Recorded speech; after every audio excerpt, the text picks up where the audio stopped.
Good morning, everybody. We're the Fantasy Formula, and we're live ahead of the sprint race for the British Grand Prix. At this point, you all know Terry and I, but joining us for the second time this season is Tom, the Pop Pan Man. Tom, welcome aboard.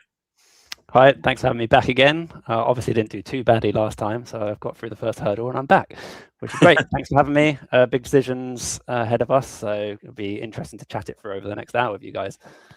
And Tom, you were a big hit last time you were on, so it's great to have you back. And like I mentioned on some of my social posts to hype this live show, we have some big decisions this week. I'm the bum of the group, 544 in the Global League. Terry and Tom both have teams inside the top 200. So the decisions they make this week are going to be huge as they make that push for the top of the Global League. So it's going to be a really fun hour. Lots of questions about Hamilton versus Antonelli. I'm still getting some questions about whether we could try to sneak in Red Bull over Ferrari's differential constructor. And then a lot of chips are flying all the way around too. So let us know your questions. We're going to get to as many of them as we can in the next hour. Maybe we should start by just doing a quick walk through sprint qualifying. If we go all the way down to the bottom here, it's the usual suspects. Little bit of good news for Williams that they've sneaked ahead of both Haas's, but Alex Albon starting from the pit lane, so it looks like they're punting on the sprint for the most part there. Moving on up here, it's an Audi sandwich between the Alpines, hoping to get the Audis a little bit higher because we're thinking about them in F1 Fantasy, but looking just outside the top 10. And then clearly the top 5 constructors now include Racing Bulls. They're both in to SQ3. Now coming up to the top, we've got a pretty good result for Charles Leclerc, one of his better qualifying results in recent memory. Verstappen looking like he's a podium contender once again. And then the toss-up of the week, Hamilton versus Antonelli. Terry, let me start with you. What do you think about Hamilton on pole and this balance between Ferrari nailing the deployment yesterday and whether or not Mercedes can catch up and match them in the coming days? I've got a doubt as well or not they can keep over a race pace, if I'm honest. I think it's good and it's certainly good over one lap, as we saw. But there's some things in the telemetry which kind of makes you lean still towards Mercedes. Lifting on final corners, stuff that Kimi was doing. They're trying some engine tricks with qualifying. So I still think that Mercedes has got a little bit more over a race pace. But I think Ferrari has surprised everybody by being as close to Mercedes as what they currently are. So if they can look after their tyres, which for a sprint you kind of think they would be able to, then they'll be okay. But I think by the end of the sprint, unfortunately for all of us looking at our lineups, we get a good idea whether or not this Ferrari pace is real. And I think it's a flip of a coin. I really do. And it's interesting because Kimi had the fastest Sector 1, Sector 2, Sector 3. It just wasn't all on the same lap. So he's definitely capable of putting on the fastest lap time. Tom, let me ask you, in F1 Fantasy, there are more implications than just who's going to win the race, because even a P2 for Lewis could be good enough for driver of the day. He has a lower target to gain 0.3 million, so there might be 0.2 million between them from a budget building game perspective. Even if Lewis gets overtaken by Antonelli and can hold on to that second spot, are there enough other factors to make him worthy of your 2x boost? Yes, I think for me, I'm kind of leaning down the Lewis Hamilton pathway at the moment. It has been tossing and turning. I think what Terry just said is definitely the only real stumbling block, whether Mercedes are going to sort things out and come good come Sunday. I think Lewis Hamilton, I think what's tipping me over the edge slightly more towards Lewis Hamilton is just how easy it is for him to get the 0.3 rise. And I know it's fairly insignificant being 0.3 against 0.1, or I think Kimi will hit that 0.1 threshold. So it's only 0.2 you're already juggling around with. But the amount of times I'm like 0.1 short of the perfect team is frustrating. So getting that extra 0.2 could well be relevant in races to come, as well as the fact that I think, driver of the day, as long as Lewis is on the podium, I think it's not guaranteed it, but I think it's very close to it. I think everyone just loves Lewis around here. And even fastest lap, there's a lot of people saying, oh yeah, but Kimi could get fastest lap. It's like, well, so could Lewis. Like, he's in a very good car. I see some similarities with what's going on from Barcelona, being a more front limited track, whereas they struggled more on the rear limited track in Austria. So is that going to play into Ferrari's hands more this weekend? I think there are definitely concerns jumping all aboard Ferrari and Hamilton, but I think there's a good opportunity here as well. This is going to be the decision of the hour. I think Greg has a poll up in the chat to see where all of you are leaning, so make sure you vote on that if you haven't already. This is going to be a big one, and I think if something was to happen where one of these drivers DNFs and the other one goes on to win, you could have enormous swings in the global league. So hopefully it just stays 1-2 and we don't have any huge disasters this week. But my goodness, this decision could be a big one. We've got a lot of friends lining up in the chat. I see Ewan's joining us. Welcome, Ewan. I said hi to him in his live, so glad to see you over here. Thank you for joining us. A lot of the usual suspects. I see our friend Race Maven. Mike's over. Morning, Mike. Thank you all for waking up early on the East Coast here in the U.S. And happy 4th of July to all of my fellow Americans. Hope you're lining up to do something fun today. Let's knock a couple of quick questions. Limitless or 3x to Hamilton? I suspect if you're asking about 3x, you either have Carb as your second constructor or some sort of Stroll Valtteri shenanigans at the bottom of your team. So that's enough for me to lean toward Limitless. I think the top 5 here are fairly clear. And if we go over to the betting lines, this shows not only that there's nothing between Lewis and Kimi for Sunday, but also the top 5. There's a pretty clear top 5. You could go anywhere between Norris and Leclerc, but these top 4 are looking really good. So I think it's a good week for Limitless. I'm not sure any of us can quite afford a team that makes 3x totally worth it. Guys, what do you think? Well, I think you got to get out of the way as well, haven't you, really, with Limitless? 3x you can keep. I think I just saw that in the comments. You keep that later on, whereas Limitless has got more impact now. So I think out of the two, I would go Limitless personally this weekend if you got both on the table. Yeah, I'd agree. To be honest, if I had both, I don't have Limitless left on any of my teams. I've used it all up, but I would be holding off on the 3 times. To be honest, although that said, I do think the 3 times has still got good potential. I know people will be moving to 4A very soon, but it's still like feasible with potentially like the racing balls in there as your second constructor to just put Hamilton, Kimi in there, do 3 times, 2 times. Similar to what we did back in China with George and Kimi when we were running racing balls back then. It's still open there, I think, and I have considered it for my team 3, which has 3 times still open, and I think it's viable, but I still think I'll probably hold off for a sprint down the line. But I do think 3 times and Limitless are both actually quite good, but Limitless edges it for me. A part of the reason why both these chips are in place, it's actually a clear weekend at Silverstone. The weather looks beautiful there. Terry, you were on the ground. How is it down there? It's nice. It's nice. It makes a change to be at Silverstone with no rain pouring at all currently. It might change it in Silverstone, but it's still looking good. Past 2 days been absolutely gorgeous there. So yeah, fingers crossed it's safe for the whole weekend. It takes one element out of it, doesn't it? After 70% on intermediates last week of the race. So yeah, I think it makes it a bit more straightforward on that sense. It'll be a one-stop race by look for it tomorrow. With what we're seeing with the tyre deck as well. Not seeing anything major from that. Might see a bit more after the sprint itself, but it's leaning towards a typical one stop. The pit lane at Silverstone's quite long, so you don't want to be doing any more than one stop if you can help it, to be honest. I just got a memory of a photo from last year when Zach and I were in the F2 and F3 paddock of just us in the rain in our raincoats, and it's all coming down on us. So glad to see that the sun is out this weekend. Guys, I want to come over to the latest sim because Ryder published one very early this morning, my time, probably during the day in Australia. But so you can see in the expected points right now, nothing between Antonelli and Hamilton. If we come across to some of the special categories here, big boost for driver of the day for Lewis. I don't think I've ever seen a driver up by 40% for driver of the day odds here. So that's a good sign. To a point that Tom had made a moment ago, fastest lap looks like they're pretty neck and neck. And I wouldn't have expected Ferrari to be a contender for fastest lap at this circuit, but here we are. That's some good news.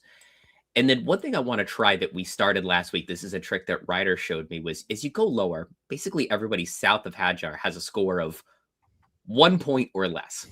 And if you look at the 3 sprints that we've had this season, exclude Cadillac, if a driver has finished both races, nobody has scored fewer than 5 fantasy points on a sprint weekend where they've finished every race. So I suspect that there's a little too much DNF average baked into some of this. So I'm going to click the no negative chip to undo lost points. And I think that's going to get us a truer sense of what some of these drivers are going to score. You could see a little bit of a flip here between Hamilton and Antonelli, only a point between them before and after that no negative button was hit. And then you can see some of these scores really start to light up. Lindblad, Hulkenberg, Colapinto, Lawson, all around 8-9 points. And then the usual suspects down here. None of us were considering the likes of Williams, Aston Martin, or Cadillac. And then to a point we were talking about earlier, the constructors, looks like Mercedes and Ferrari neck and neck, a little bit of a gap to Red Bull. And then that gap between the 80s and V-Carb down here at 30, that's about 50 points. So for those of you thinking about a Tier B constructor, that's the gap you'd be trying to make up with that second Tier A driver. All right, let's get back into the chat here. Expect Mercedes and Red Bull to improve in the quali and race. Terry, Red Bull, they have this magic of extracting extra pace overnight. And we do have one more Parc Ferme. Do you think that there's more that they could do to bring Max into the picture? Potentially, yes, but I think it's quite limited on the sprint weekend because you only get that data after the sprint race and before qualifying. It's a very short window. It's not the same as, you know, being overnight in a sim and being able to run lots of different options, which is what they normally do. So I think that window's compact. They will have an idea what they want to change anyway. So don't get me wrong, they would have been working on data anyway overnight. But I don't feel there's enough there to challenge what Mercedes and Ferrari got, even with a step up. I feel they're too far off the pace. So again, I think we're potentially looking at a podium. We're potentially looking at that side of things. George is probably a driver who's more baffling at the moment where he currently is. He's just not got to grips with the car. I mean, Silverstone isn't a happy hunting ground for George Russell. Never been on the podium here. I think P5 is his highest that he's ever finished here. So it's not a traditionally a typically good George Russell track. And then obviously you got McLaren well outside the mix. Lots of talk over their engines and what they're currently doing. And some shenanigans between them and Mercedes at the moment. Yeah, Russell and Leclerc, both of their quotes from after sprint qualifying, they seem pretty clueless. Basically, my teammate has more in it than I do. I've just got to figure it out because I haven't yet, which is a little bit worrying, but I think both of them are still good for top 4, top 6 results. So from a fantasy perspective, it's fine, but very, very odd that these two are so out of sorts with the car. Tom, I want to go back to you on the Red Bull topic because there's a way that if they're able to extract that pace, we can sort of hedge our bets, even though we have Ferrari as our second constructor. Isaac makes a lot of sense as a 4A light second driver, but some of us could have enough in reserve that if Max was to stamp it on pole for tomorrow, we could final fix them in. For my team, I'd have to go from Bortoletto to Hulkenberg to make that happen, but you have a bit more budget than me. Are you thinking about having a little extra budget in tow for that final fix?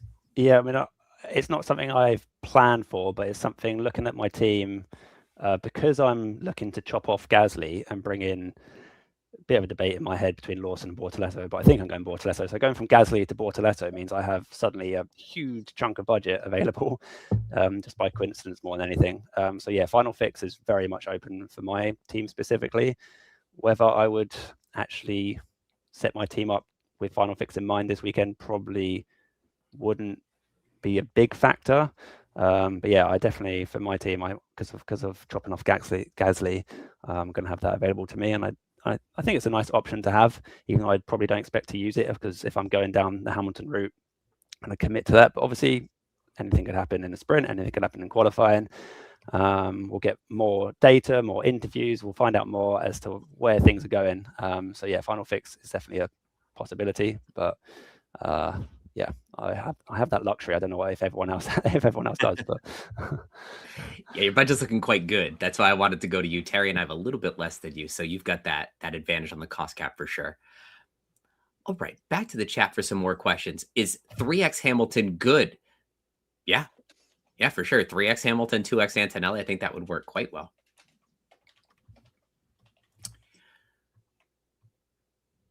It's a question of, are we going to use any chips? I think unless final fix beckons us tonight or tomorrow morning, I don't plan on using any chips. What about you guys?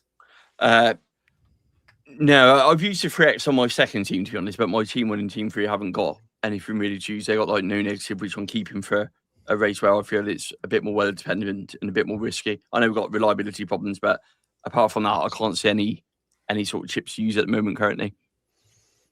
Yeah, same for me. Final fix I've just touched on. The only other chip I've got left in my team one is wildcard, which is completely unnecessary at the moment. I've got three free transfers anyway. So wildcard will be as and when needed down the line. But yeah, my other teams have got like 3x available. No negative is available on one of my teams, but I'm not using any of those things basically. So it's a chip-free weekend for me by the looks of it. Fantastic. I'll be doing my rain dance for Zandvoort and Singapore to see if we can have a wet sprint weekend to use the no negative, but right now I don't have a plan to use it yet. You know, it's been 15 minutes, Terry, and we haven't asked for any likes yet. So, oh my word. If you want to see two of the absolute best lineups in the world displayed on your screen, make sure you hit the like button and we'll talk about what lineups we're locking in this week. And of course, show Tom some love. The more likes we get, the more likely he is to come back to us. All right, let's jump over to some of our member lineups. Got a lot of new members, including Zach Taylor. So he used Limitless earlier this season at Monaco. Thoughts and prayers to you, Zach.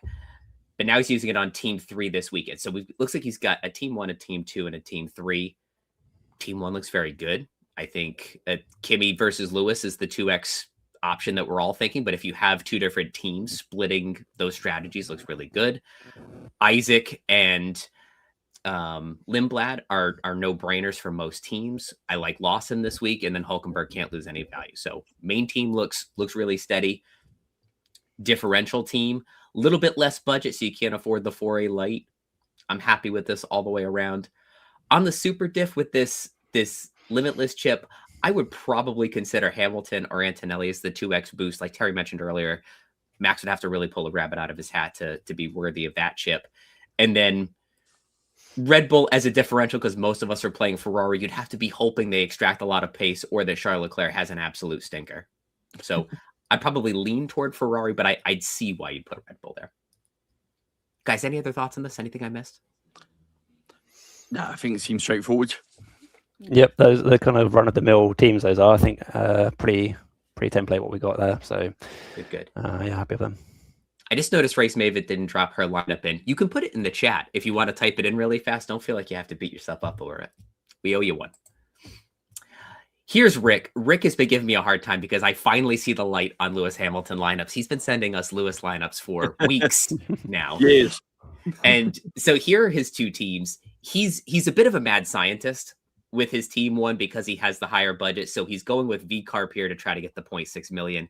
In theory, you get 0.6 million gains out of 3 tier B assets right down the middle here.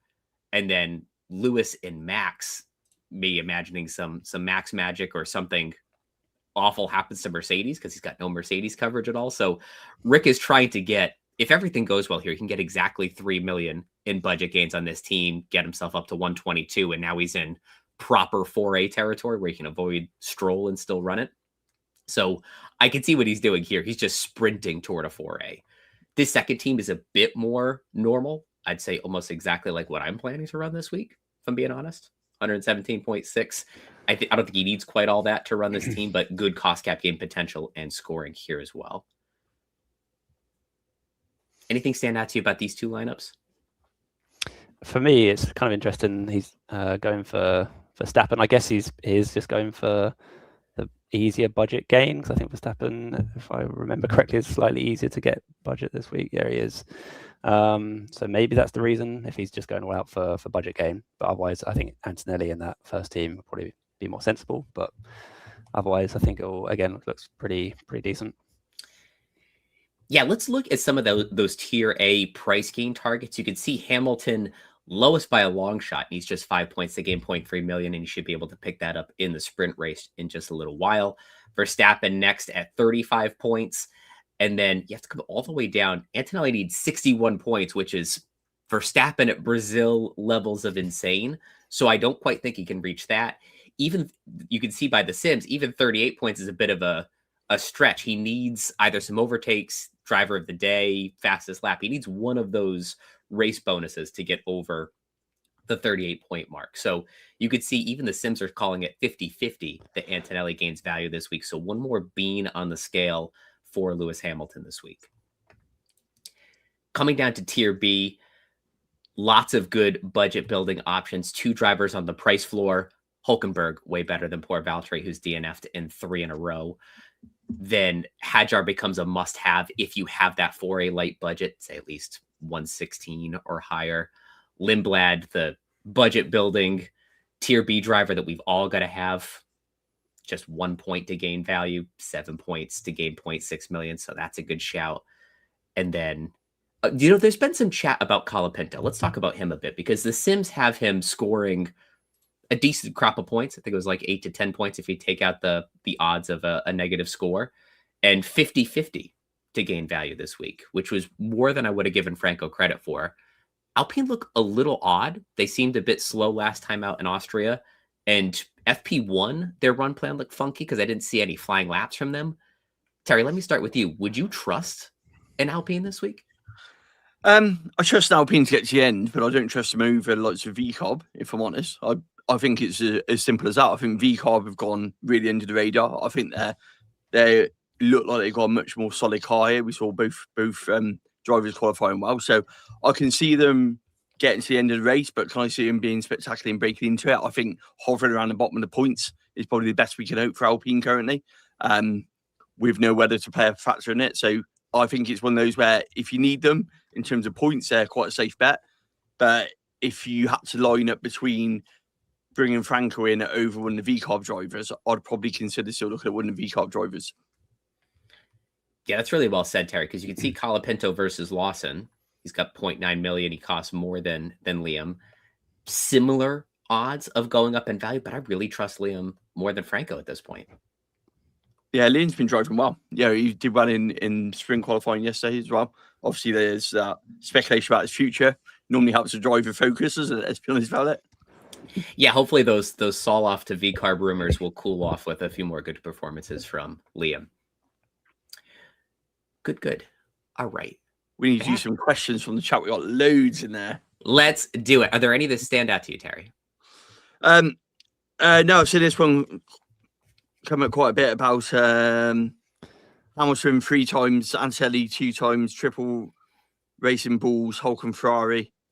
Looking like with no point deduction. If I don't go limitless, is this team any good? Just trying to get to the bottom of that one. I think Hamilton. We said Hamilton 3 times, Anselli 2 times. It's the order I'd go in. It's my team 2's got that in, if I'm honest.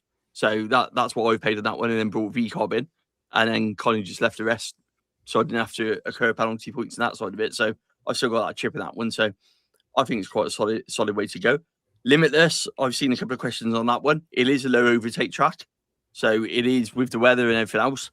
I think Adam said earlier, your top 5 is quite locked in terms of what you're going to get. It's probably a question of where your 2X is going to go, whether or not you go Kimi or Lewis for your 2X. Is probably the choice for me if you're playing in Limitless. I just pulled up the elite data here to see where the top 500 in the... Oh, this is the subscriber top 500, but it's all close enough.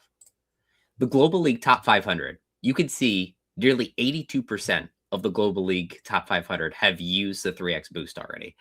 And so that tells me using it this week is probably a differential play. If you're using it, I would go full differential, Lewis 3X, Kimi 2X, and really just go for broke on maximizing that differential.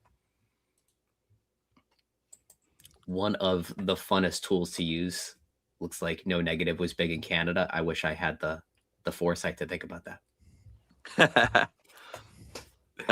Race Maven's gifting again. Thank you very much, Race Maven, for that. The Oprah of fan app memberships. Thank you, Race Maven. What else did I say now? I saw quite a few of this. Hold on, just looking at the gifted ones. Yeah, it's some of our friends that landed on them this time too. Yeah, next absolutely. This week at Gezelig. Fantastic. Welcome aboard, you guys. Race Maven says, I'm literally stuck with Bottas. You can't be, Race Maven. Show us your team and we will unstick you. Race Maven, I did see a team somewhere, but I'm not sure which lineup that was. It's Hamilton 2 times, Hulkenberg, Hadjar. Have you got it? Yeah, Hamilton, Hulkenberg, Hadjar, Lindblad. Oh, you had so the one I see, it says Bortoleto, Ferrari, Mercedes. Do you mean Bottas instead of Bortoleto? If not, swap them. Yes, if that you should. If you meant Bottas over Bortoleto and you're constrained on the cost cap side because you're running 2 price floor drivers in Hulk and Bottas, I would bring Hadjar down to Liam Lawson or something. Try to take a little of that value out from your second most driver and then get out of Valtteri. I think no, their other team's got Bottas.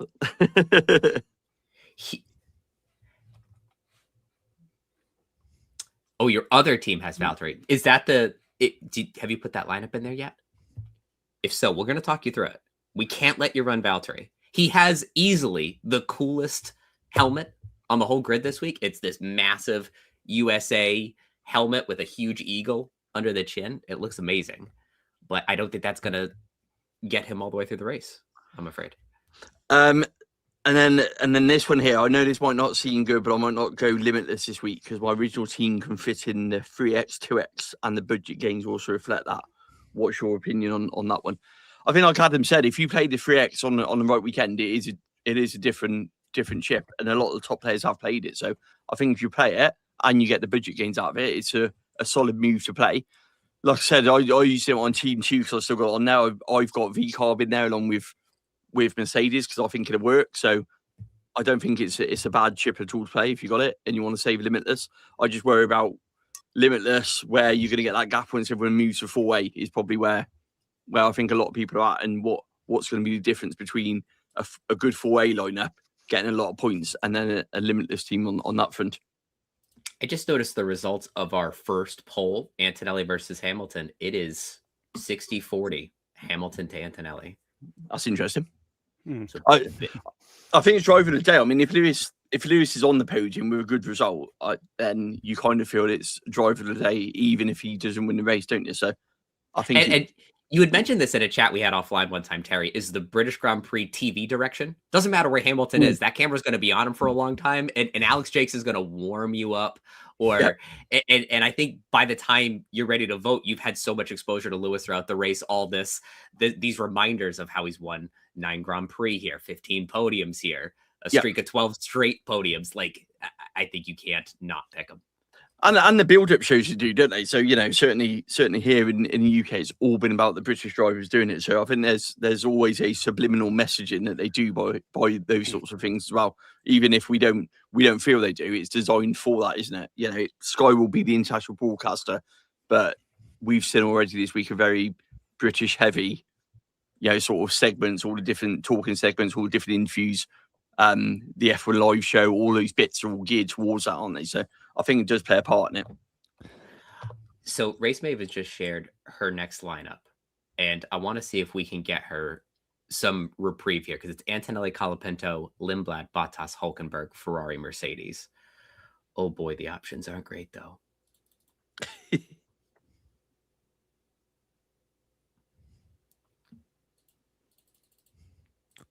It would basically be, it looks like you have enough to do Lindblad, Hulkenberg, Bortoleto, Perez.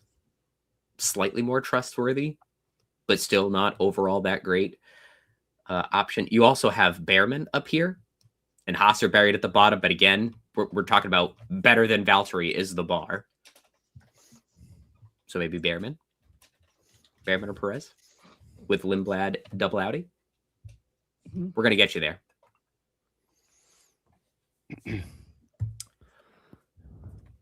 Tom, there's some questions about when you'll be ready to drop your lineup. Yeah, how much more time do you need to reflect? I was just looking at that. I was just reading from, sorry if I pronounced this wrong, but Gezelig is asking. But yeah, I'm happy to talk through where I'm at the moment. I'm actually quite calm. Normally when I used to do my own live streams, I was always stressing and sweating and just like, I don't know what I'm doing sort of thing, but talking it through right to the last minute.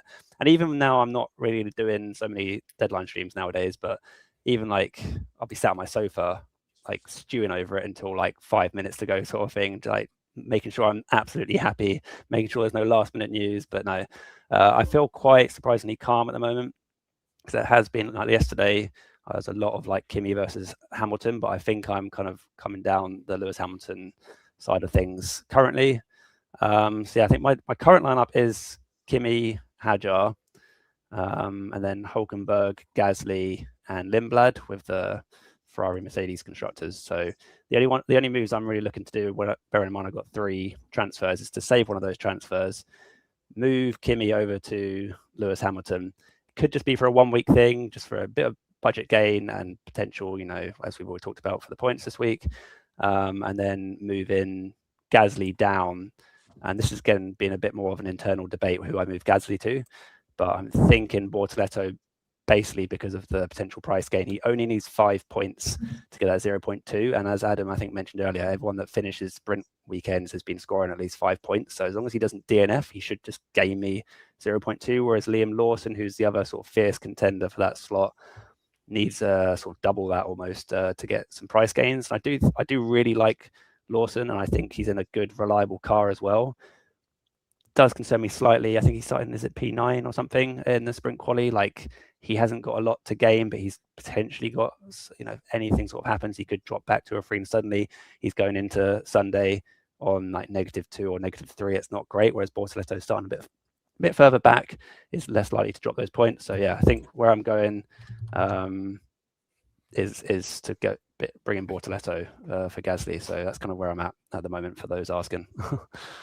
I like it. Very similar to what we're looking at, but just enough difference in the bottom 4 drivers where I think we can still have some fun with it this week. I feel like every time I don't go along with what Tom does, I get stung just a little bit.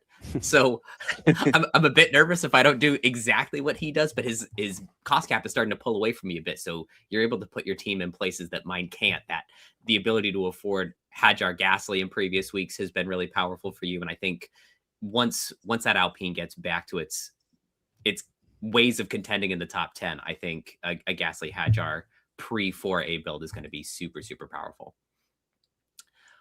All right. So a lot of Lewis versus Kimi questions in the chat. Hopefully that puts you at ease with where you are there. I think all 3 of us are leaning toward Lewis as it stands right now. I've delayed the posting of my lineup because I wasn't totally sure where I'm landing. Terry, how are you feeling about your I post about it. I like mine before you even come on air, mate. This guy. Let's look. But you can go through. Yeah, going back to what Tom said, you can go through sitting there, keep tweaking it, keep changing it. My thing is, lock it in, walk away from it. That's my gut feeling. I'm a big believer of going with my gut feeling on it. Sometimes it works, sometimes it don't. But you can analyze this too much on this one, and I think there's other factors in play. But yeah, like I said, I've swapped straightforward swap. Kimi, for me, it was easy this week. I can roll a transfer, Kimi for Lewis, leave the rest as it is. So it's a no-brainer, really, on this team. Terry, you were talking about going with your gut. I'll never forget the week that Kimi DNF'd. You had Lando Norris as a gut feeling to a differential. And you went from madman to genius in 24 hours. And that's what I mean. So I think there's some things out of your control, isn't there, which you can't stress about. So for me, I think Lewis, with, like we talked about, driver of the day, all the other things into it. I think if the car's reliable and he finishes the race, I think he's in the hunt for a podium, which then brings the other things into the mix here. So for me, I'm just going to make that swap. And then, like Tom was saying, I can make that swap back if I need to. I can go back to Kimi if the big long track of Spa doesn't kind of look like it's going to suit Ferrari. It's quite an easy pivot back. I'm just fixing the post where I'm going to launch my team in the next 2 minutes or so, but I'm not seeing a whole lot of likes out there. So hopefully I can milk a few more likes out of you all before I share my team. Let's see. Racing Joe says current team is Antonelli, Hadjar, Lindblad, Lawson, Hulkenberg, Mercedes, Ferrari. That looks quite good. Can't afford Lawson to Gasly or carry the transfer to be able to change Hadjar to Leclerc next race. Oh yeah. I prefer Lawson to Gasly, I think, at this point. So carry that transfer and it looks like you get into a proper 4A team. That looks good to me. Tom, what do you think? Do you prefer Lawson or Gasly? This week, definitely Lawson. Like I say, when I was talking about my team, I'm moving from Gasly down to either Lawson or Bortoleto. I'm still tossing it up, to be honest, but I think I'm going Bortoleto. But yeah, I do like Lawson over Gasly. I think Gasly, Alpine have been a bit downwards trajectory the last couple of races. I do think they're still fine and their reliability is decent. For me, I'm kind of leaning towards Bortoleto. Something I didn't mention actually when I was talking about my team a minute ago. That's another reason why I'm going Bortoleto, is because I had a look and can see some of their long run pace for the Audis actually looked quite decent. And it's always hard to tell when you're looking at long run pace from like 4 or 5 laps in a FP1 or sort of thing. It's hard to really pick out too much information, but the fact that there is promise there means like, and the budget potential, I feel like I'm going against the grain here, picking Bortoleto over Lawson. I think a lot of other content creators seem to be doubling up on Lindblad and Lawson, but I might be going different here and going Bortoleto for those reasons. And also too, I think I'm going to run both Lawson and Bortoleto and then no Hulkenberg, but it's hard to forget what he did at this circuit last year. And Terry, you'll appreciate this little factoid. He's the only Formula One driver in history where 100% of his podium trophies are made out of Lego. Absolutely. However, he will get to drive a Lego car, which looks quite good. All right. I have allegedly posted my lineup. I have. And I did it. It looks just like this. Had to get Isaac in. Gasly is definitely falling off. So 2 transfers were Gasly to Hadjar, Antonelli to Hamilton. I don't have the luxury of that 3rd transfer. I had to move around my team last week because I had McLaren 2 races ago. Now I think I'm in a good position for cost cap gains. Hadjar, Lindblad looking really good. Hamilton, the better of the 2A drivers, to go up in value. Lawson, gonna need a good race out of him. He could gain 0.2 million, but he could lose 0.2 million. Bortoleto, similar thing. He doesn't have that price safe floor like his teammate does, but I was able to eke 0.2 million out of him last week and get a little bit of a differential compared to those teams that can't afford Hulkenberg. So I'm trying to exert some of my higher cost cap to try to get a little bit more and extend that advantage. So looking for Hamilton Hadjar this week. Question for both of you. What about a final fix if Kimi storms into the sprint win? I've seen that a couple of times in there.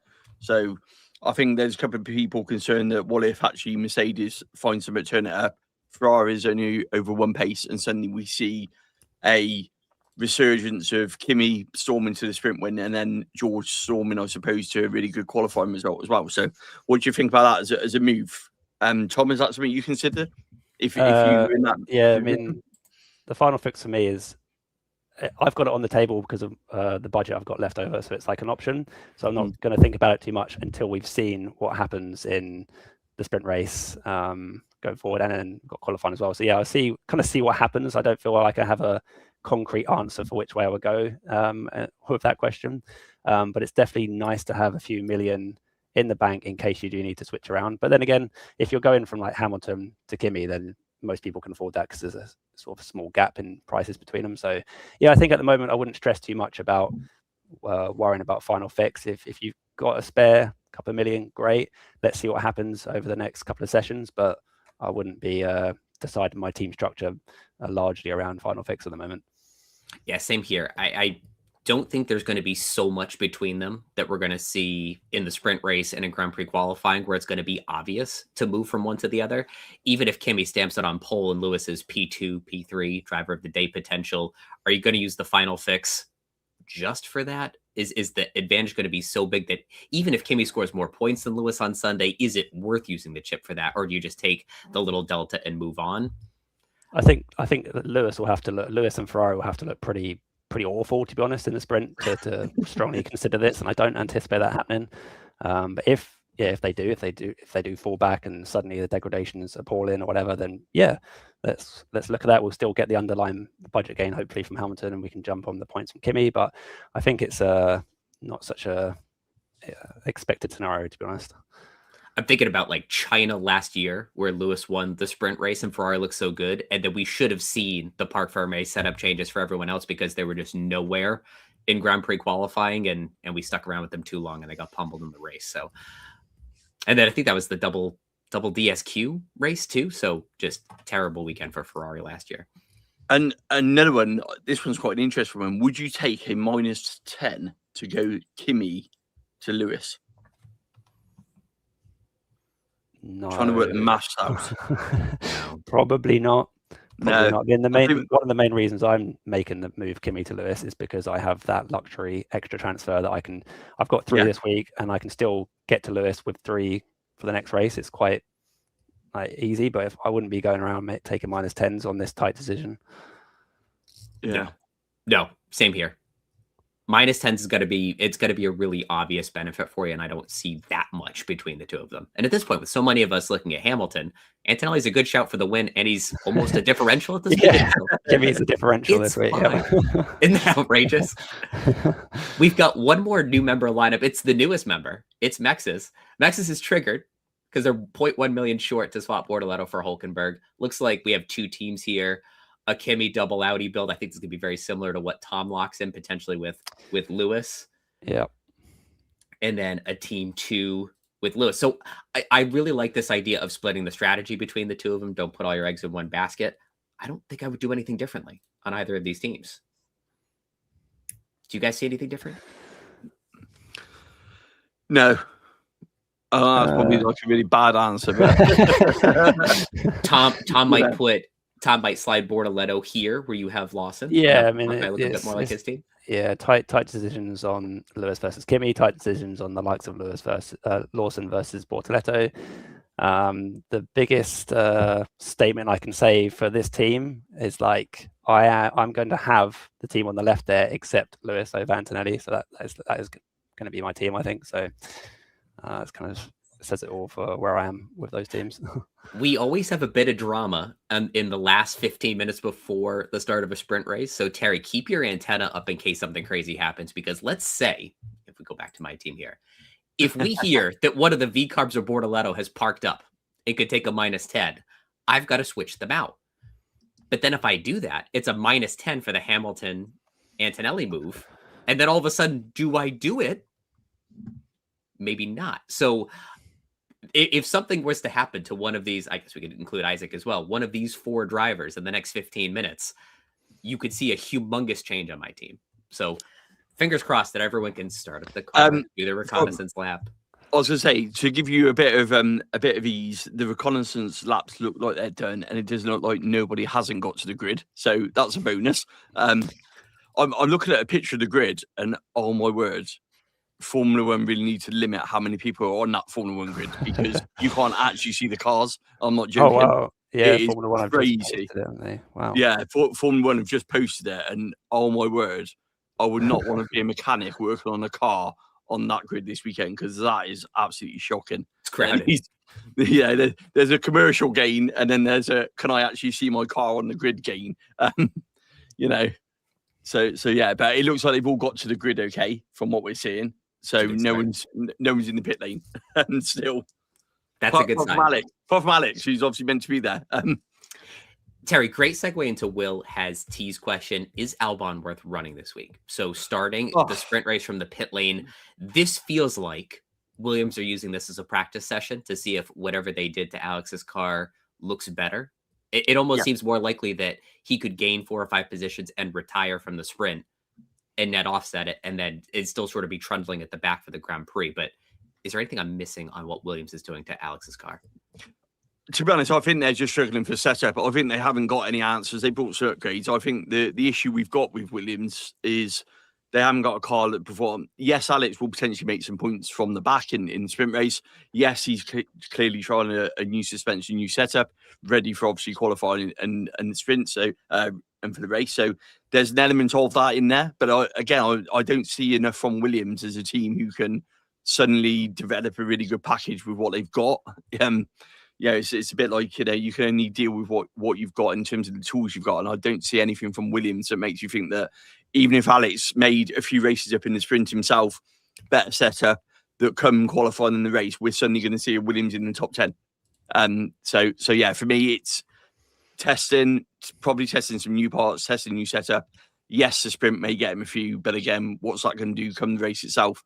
Is he going to then qualify mid where he kind of is now, and then not getting any points, so you lose it that way? I think what Tom was saying about the Audi long run pace probably is a lot better in terms of the setup of what they've got. So you kind of think over the two combined, the sprint and the race, that Audi are better bet for points than what Williams currently are. Yeah, we would need an upgrade such as Albon is in George Russell's car for me to pull the trigger on that. No Alex. All right. Tom, let us know once you have your team posted, and then I'll funny timing, because I'm literally just looking at my team now and starting to click on the transfer shenanigans, making sure I'm not making any stupid mistakes by accidentally bringing in the wrong person or something. But I always have to check twice, because sometimes I take a picture of my team before I lock it in, and I always worry that I haven't locked in the team that I posted. Should we do some questions while Tom's locking that in, Adam? Yeah. What we got? Let's see. Question in the chat: 3x Hamilton, 2x Antonelli, Lindblad, Hadjar, Hulkenberg, Merck, V-Carb. Yes. This is a team that I think Terry is running something very similar to. Yeah. Yeah, my team 2 is running. So my team 2, which still had the 3x chip, it was the only one which had it, to be honest. Is running that. So yeah. So for me, it's got Hulkenberg, Hamilton, Bortoletto, Antonelli, Lindblad, Mercedes, and Racing Bulls. And then I'll put the 3x on Hamilton, 2x on Antonelli. So just because I had that one in, I was thinking about saving it. Then I thought, actually, with V-Carb's performance, I'm in a position where I'm just going to play it. I played on the other 2 teams, so I thought just play it and get out of the way. Are you at liberty to say what you went for on your team 3? Did you split the strategy with the 2x drivers, or did you go full send on Lewis? I've kept Kimi. We split the strategy. Do you know what? I mean, Tom will probably appreciate this when you've got a team so high up. Literally every single decision is micromanaged. Team 1 felt really easy to bring Lewis in. Team 3, I've changed it twice now, if I'm honest, and I've gone back to Kimi. I don't know why. I've done the same thing. If it's anything to add to the conversation, I've gone Antonelli on my team 3.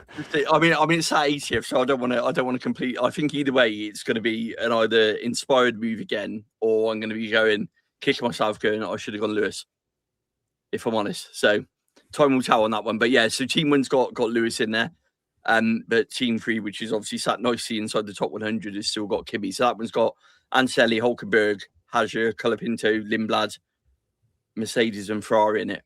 But it also allows me to roll the transfer as well.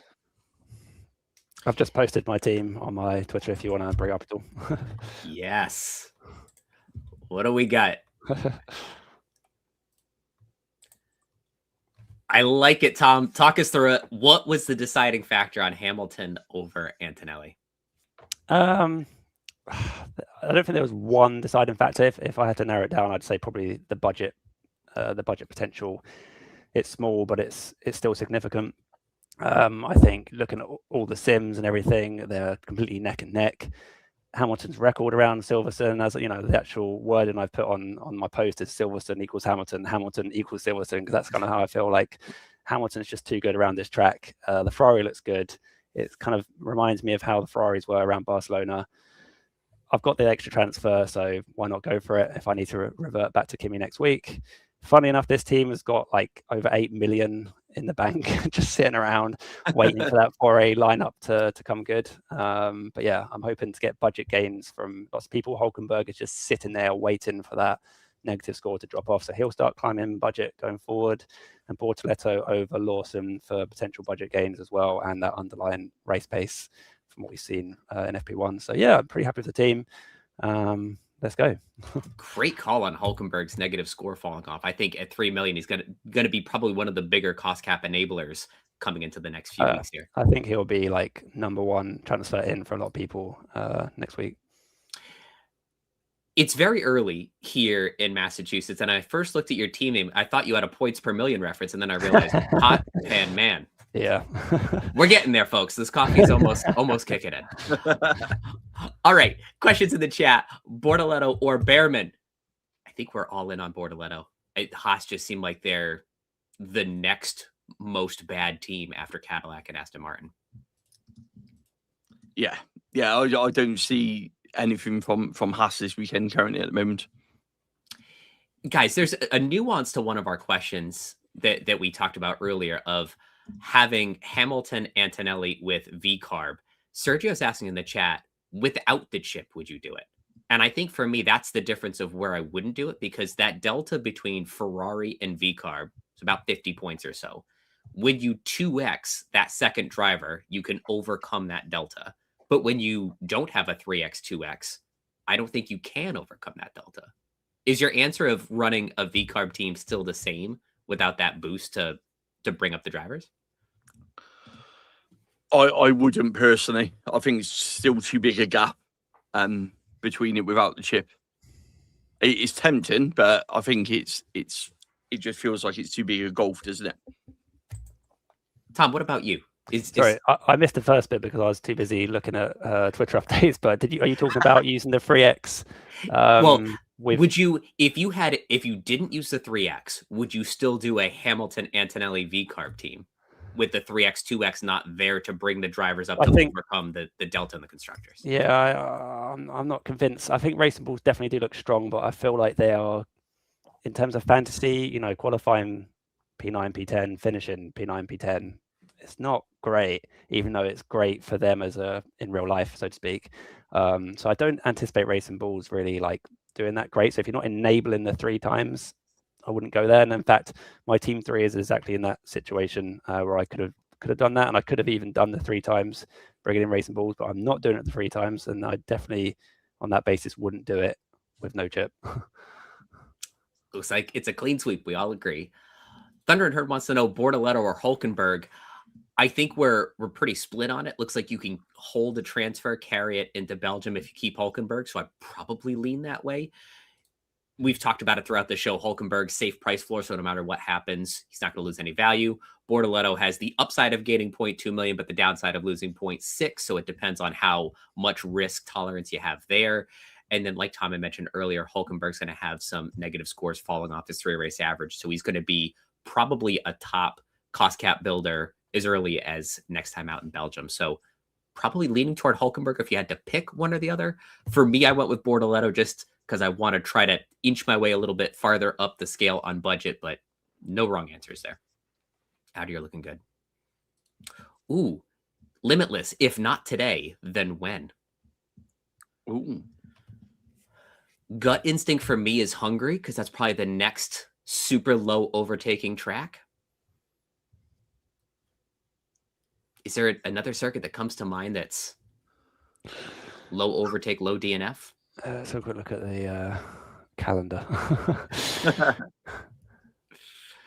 Maybe Zandvoort, possibly. There's not a lot of overtaking going on there, is there? And I think it's a sprint weekend, isn't it? So it could be another opportunity in the Netherlands. Dry Zandvoort. Yeah, if it's dry, I guess. Yeah, but that's dry, only 1, 2, like 3 more races away, so it's still, it's not ideal, I don't think. Past that, Hungary, it's definitely got potential. Yeah, I don't know. It sounds like those first couple of races coming out of the summer break. If you go much later than that, I think a lot of cost caps are going to start catching you, so the Limitless benefit's going to be reduced, and then. Yeah, those are probably the 2 lowest overtake circuits we're looking at for the rest of the year. Ooh, 5th Limitless guy. We haven't talked about 5th Limitless guy. Leclerc versus Norris or Piastri. Oh. So that's opened up a can of worms out late in the day, hasn't it? Ferrari looking better. Leclerc as a driver looking worse. Norris 3 straight podiums at home. Next most likely Brit to get driver of the day after Lewis.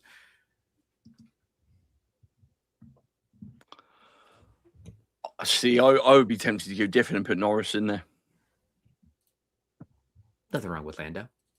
I think either will be right. I think they'll both be hanging out around P5, P6 or so. Yeah, so. I don't think there's going to be a massive points difference. But then again, if Lando happens to snatch a podium, would he be in driver of the day mix as well? So I suppose for me, I would put Norris in there based on something like that covers you if that happens, doesn't it? If you haven't got a Charles Leclerc or somebody in there, purely as a just in case. I don't think it'll happen, but I suppose there's more chance of Lando Norris getting driver of the day around Silverstone with good performance than what there is with Charles Leclerc. Chat, we're at 5 minutes left. Maxis wants to know, is there any new drastic news? I'm not seeing anything coming off the grid. Some drastic news in terms of fantasy creators, people I really trust. Porsche F1, this is our friend Raheem, who's finished on the podium in the US League. Each of the last 2 seasons finished P2. in 2024. His lineup: Antonelli, Hadjar, Hulkenberg, Bortoleto, Lindblad, Mercedes, Red Bull. So massive differential there. He's predicting that Mercedes and Red Bull get the deployment optimized for Sunday and then overtake Ferrari. So interesting strategy from one of the world's best year after year. Bortoleto or Hulkenberg? It's a toss-up. Depends on what you want. I'd say Hulkenberg if you have to pick one. Oh, yeah. Lucas says the added transfers bug is getting annoying. Yes. When you go to lock in your team, there's a screen that says how many transfers you use and whether or not you're taking a penalty. That's 50-50 right or wrong. Yeah. I'm afraid.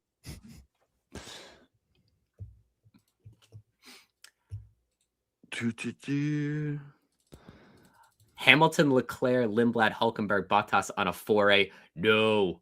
Leclerc's not ready yet. Bottas needs to prove to me that he can't DNF. This could be amazing in 3 races if we prove that Cadillac get more reliable. Leclerc finds his form again, but not this week.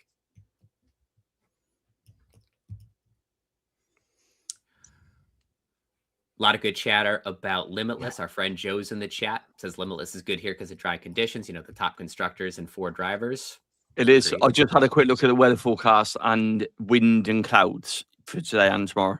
So even this close out, there's nothing really major on the horizon weather-wise, even though Silverstone does have a little bit of a microclimate going on there. 4 minutes left. Any last questions before you all lock in your team? I'll flip back to my lineup. We've had Tom's up for a little bit. You can see what each of us has put. Lawson or Bortoleto? Tom's going for Bortoleto. I've gone for both with no Hulkenberg.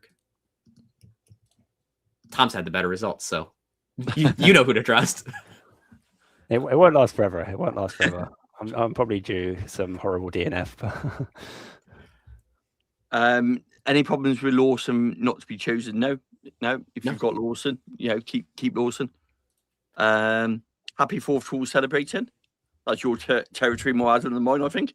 Thank you, Race Maven. It is. We are gonna barbecue all day today, and it's gonna be a scorcher here. We got some of that weather that the UK had last week. Oh, I'm glad it's gone your way. And a bit of news: Christian Horner's bringing out a book on October the 22nd, documenting his time at Red Bull. That's the latest from the grid. Will the epilogue say where he's going next? I'm waiting for the breaking news. I don't know, but he's doing the audio version as well. So there'll be a lot of in between the sections. Looking forward to seeing what happened last year. Oh my goodness, that's about it from the grid currently. His next move, he's going on tour with the Spice Girls. Well, he lives for one, so. But no, I'm not seeing anything of any concern whatsoever on the grid currently. That's fantastic. That means the reconnaissance lap is probably wrapped up at this point. Everyone has survived. Just a quick note, I've seen Verstappen and Hadjar on used mediums, everyone else on the top 8 and new mediums. So a bit of a detriment to the Red Bull guys, maybe. I mean, I say used, they're probably like 3 laps old or something. But they are. I think they rubbed a pair in yesterday, so I'm not. It's only 17 laps, if I remember rightly. Yeah. So I'm not overly worried about that. I think they were scrubbed pair. So, from what Terry, you're the tire whisperer. Does that mean you could have maybe a little bit more grip on lap 1 to start to make a charge?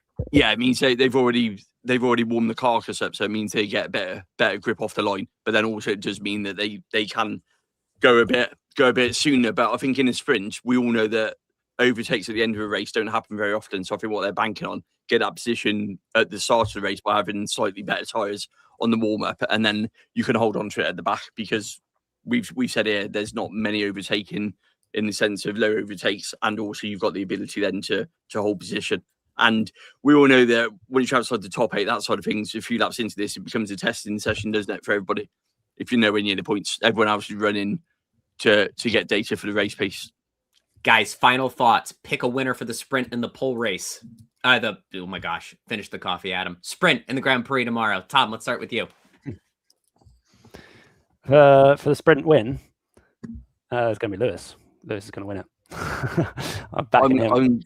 I'm going Lewis today, Kimi tomorrow.